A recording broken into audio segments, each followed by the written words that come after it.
just watched, we flipped coins to identify, it just hit the floor, and it's heads. So the idea was we flipped coins to generate a heads or a tails, and the idea of the randomness of the flip, or in some cases the fall, indicated that the probability or chance of heads or tails was 50% each. And just to recap, I want to make sure we understand what probability means. It just simply means the rate at which something happens. So I began to think, like, there are other ways to flip coins.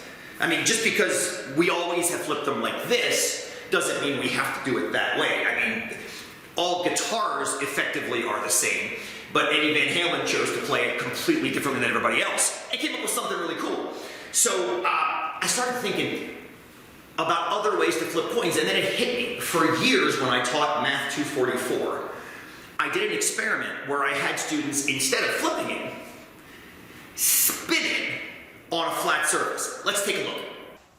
Hey everybody! Okay, so we're still here in Grandview Hall in the fireside room, and the reason I chose to come in here, besides the amazing fireplace, is that these tables that are in Grandview are probably the smoothest surfaces that I can find in the building. There might be better ones somewhere else on campus, but it's cold and snowy, and I'm here already. So what we're going to do is we're going to take our pennies that we used yesterday, so we've got a head side and got tail side, and we're going to spin them up on their end like we used to do in 5th grade when I should have been paying attention in history. So I'm going to grab it. Oops, sorry, the table wiggles a little bit. I'm going to try not to lean on it. Here I go. And what that does is it gets it spinning on its axis, kind of like when you flip in the air and it gets a good spin going. That way we know we're being random. And we're going to let it fall. We're not going to interrupt it like we do with a spin, or with a flip, excuse me.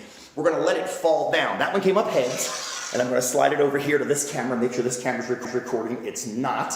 So now we're going to make sure it's on that camera now. Okay. Next penny. I'm going to leave that little grouping over there so we have all 10 when we're done. Here's the next penny. Again, heads, tails. They're all basically identical. Here we go. Whoops, that one fell. Let me try it again. Oh, see, I can't count that one because it spun away and it banked off that cup. This might take a while, so I'm going to go ahead and speed this up so you don't have to watch me struggle through the experimental process.